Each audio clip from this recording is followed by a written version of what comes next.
हिंदुओं के ऊपर जो अटैक्स हुए हैं उससे जुड़े हुए नए नए अपडेट्स आए दिन सामने आ रहे हैं। शुभेंदु अधिकारी ने एक और नया वीडियो एक्स प्लेटफॉर्म के जरिए पोस्ट किया है और इस वीडियो में आप देख पाएंगे कैसे हिंदू समुदाय के जो कुछ लोग हैं, एक दंपति खासतौर पर इस वीडियो में नजर आ रहा है जो कि खेतों में छिपा हुआ है और अपने ऊपर जिस तरह से हिंसा हुई, जो आपबीती हुई, उसकी कहानी बयां कर रहा है। वीडियो के लिए दावा किया जा रहा है ये दिनाजपुर का वीडियो है जिसमें हिंदुओं के ऊपर कैसे हिंसा की गई और पश्चिम बंगाल में कैसे जो हिंदू हैं, जो अल्पसंख्यक हैं, वो सुरक्षित नहीं है। साफ तौर पर ममता दीदी को एक्सपोज ये वीडियो कर रहा है। आपको रिपोर्ट दिखाते हैं।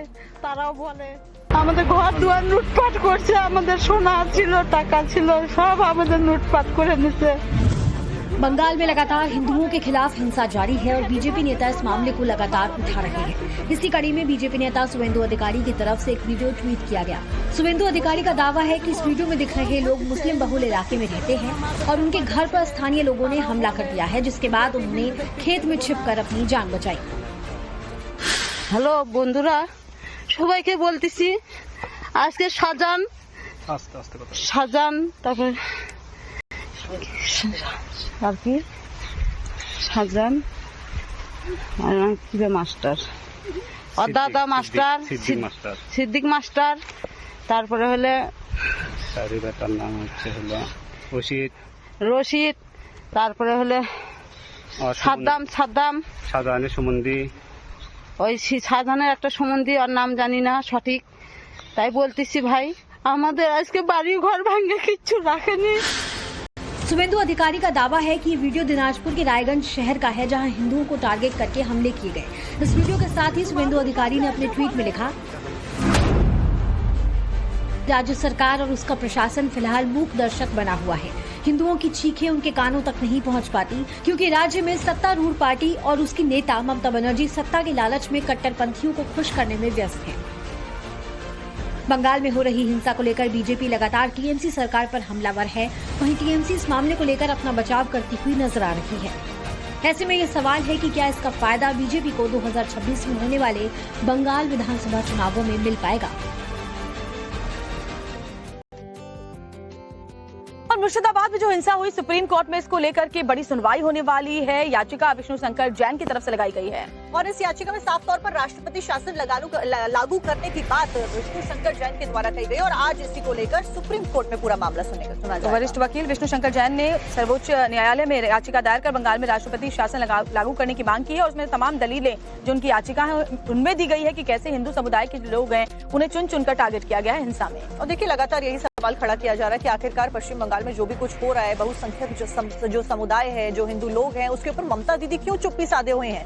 ऐसे में इसी वजह से राष्ट्रपति शासन लागू करने के लिए भी याचिका दायर की गई है। हिंसा के 3 रिटायर्ड जजों की निगरानी में जांच कराने की मांग भी इस याचिका में की गई है। साथ ही हिंसा में हिंदुओं के पलायन की जानकारी मुहैया कराने की अपील भी की गई है।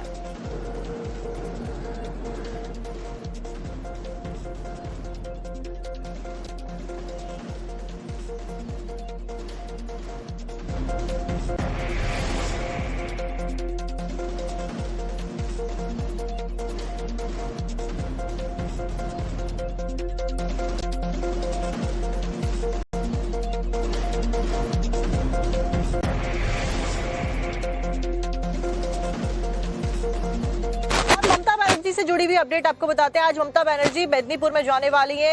एक तरफ जहां बीजेपी लगातार ममता बनर्जी के ऊपर हमलावर है, कई सारे सवाल करे, वहीं दूसरी तरफ मेदिनीपुर का आज ममता बनर्जी का दौरा। दरअसल ममता बनर्जी मुर्शिदाबाद नहीं गई, उसको लेकर सवाल उठाए जा रहे हैं कि जब उनको मुर्शिदाबाद जाकर हिंसा पीड़ितों से मुलाकात करनी चाहिए थी, वहां की स्थिति देखनी चाहिए थी, लेकिन वहां नहीं जाकर वो मेदिनीपुर जा रही है। और ऐसे में बीजेपी एक बार फिर से सवाल खड़े कर रही है उनके दौरे को लेकर। और एक रिपोर्ट आपको दिखा देते हैं। मुर्शिदाबाद में हुई हिंसा के बाद वहां के हिंदू लगातार प्रदेश की सीएम ममता बनर्जी से गुहार लगा रहे हैं। उन्हें मौके पर आकर उनका हाल देखने की अपील कर रहे हैं, लेकिन दीदी को हिंदुओं की गुहार सुनाई नहीं दे रही। यही वजह है कि हिंसा मुर्शिदाबाद में हुई, लेकिन आज ममता बनर्जी मुर्शिदाबाद से 350 किलोमीटर दूर मेदिनीपुर का दौरा करने वाली है। यहाँ ममता बनर्जी सिक्योरिटी को रिव्यू करेंगी। इसके अलावा अधिकारियों के साथ ममता बैठक भी करने वाली है। पश्चिम बंगाल में बीजेपी नेता भी लगातार ममता बनर्जी से हिंसा प्रभावित इलाके में आने की मांग कर रहे हैं और पीड़ितों का दर्द सुनने की बात कह रहे हैं। चीफ मिनिस्टर है कि हिंदुओं के भी चीफ मिनिस्टर है, सबके चीफ मिनिस्टर है। तो हम हिंदू लैक ऑफ कॉन्फिडेंस में है, उनमें आत्मविश्वास नहीं है यहाँ पे रहने का। तो इन हिंदुओं से मिलना मुख्यमंत्री जी के लिए बहुत जरूरी था, चीफ मिनिस्टर के लिए बहुत जरूरी था। उनको आना चाहिए। She should visit this places so that the confidence can be gained by the local Hindus.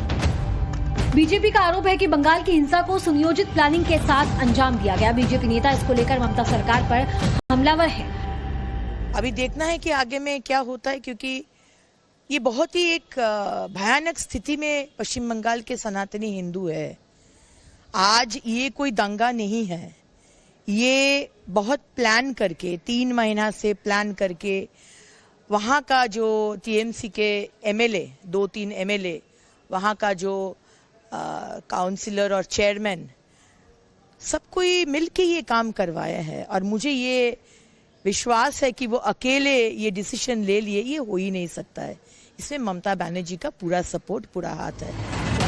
Bengal में हिंसा को करीब 10 से ज्यादा दिन हो गए, लेकिन अभी तक बंगाल की सीएम ने हिंसा प्रभावित इलाकों का दौरा नहीं किया, जिसके बाद ये सवाल है कि क्या मुर्शिदाबाद में अगर पीड़ित हिंदू समुदाय के नहीं होते तब भी क्या उनका ऐसा ही रवैया होता? क्या ममता खास वोट बैंक को खुश करने के लिए ऐसा करने से खुद को रोक रही है?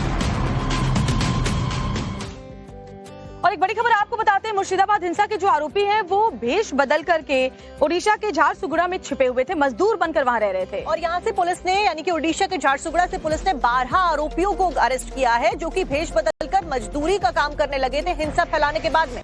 गिरफ्तार किए गए आरोपियों में हिंसा के बाद अरेस्ट हुए जियाउल हक के 2 बेटे भी शामिल हैं। बताया जा रहा है हिंसा करने के बाद से वो मजदूरी का काम कर रहे थे ताकि कोई उन्हें पहचान न पाए। और इस पूरे मामले में पुलिस लगातार कार्रवाई करती हुई नजर आ रही। गिरफ्तार किए गए आरोपियों में हिंसा के बाद अरेस्ट हुए जियाउल हक के 2 बेटे शामिल हैं। पुलिस ने ओडिशा के झारसुगुड़ा से कुल 12 आरोपियों को गिरफ्तार किया है।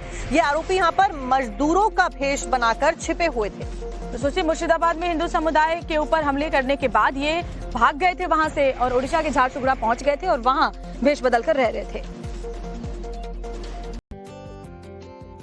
और मुर्शिदाबाद में जो हिंसा हुई, सुप्रीम कोर्ट में इसको लेकर के बड़ी सुनवाई होने वाली है। याचिका विष्णु शंकर जैन की तरफ से लगाई गई है और इस याचिका में साफ तौर पर राष्ट्रपति शासन लागू करने की बात विष्णु शंकर जैन के द्वारा कही गई और आज इसी को लेकर सुप्रीम कोर्ट में पूरा मामला सुना जाएगा। वरिष्ठ वकील विष्णु शंकर जैन ने सर्वोच्च न्यायालय में याचिका दायर कर बंगाल में राष्ट्रपति शासन लागू करने की मांग की है और उसमें तमाम दलीलें जो उनकी याचिका है उनमें दी गई है कि कैसे हिंदू समुदाय के लोग हैं उन्हें चुन चुनकर टारगेट किया गया है हिंसा में। और देखिए, लगातार यही सवाल खड़ा किया जा रहा है कि आखिरकार पश्चिम बंगाल में जो भी कुछ हो रहा है, बहुसंख्यक जो समुदाय है, जो हिंदू लोग हैं, उसके ऊपर ममता दीदी क्यों चुप्पी साधे हुए हैं। ऐसे में इसी वजह से राष्ट्रपति शासन लागू करने के लिए भी याचिका दायर की गई है।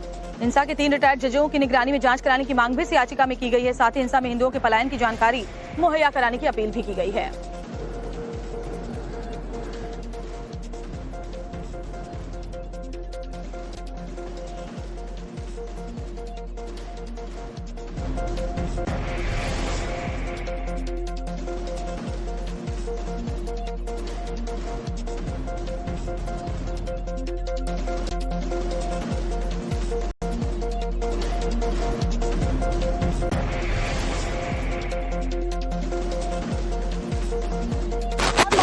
से जुड़ी हुई अपडेट आपको बताते हैं। आज ममता बनर्जी मेदिनीपुर में जाने वाली हैं। एक तरफ जहां बीजेपी लगातार ममता बनर्जी के ऊपर हमलावर है, कई सारे सवाल करे, वहीं दूसरी तरफ मेदिनीपुर का आज ममता बनर्जी का दौरा। दरअसल ममता बनर्जी मुर्शिदाबाद नहीं गई, उसको लेकर सवाल उठाए जा रहे हैं कि जब उनको मुर्शिदाबाद जाकर हिंसा पीड़ितों से मुलाकात करनी चाहिए थी, वहां की स्थिति देखनी चाहिए थी, लेकिन वहां नहीं जाकर वो मेदिनीपुर जा रही है और ऐसे में बीजेपी एक बार फिर से सवाल खड़े कर रही है उनके दौरे को लेकर। और एक रिपोर्ट आपको दिखा देते हैं।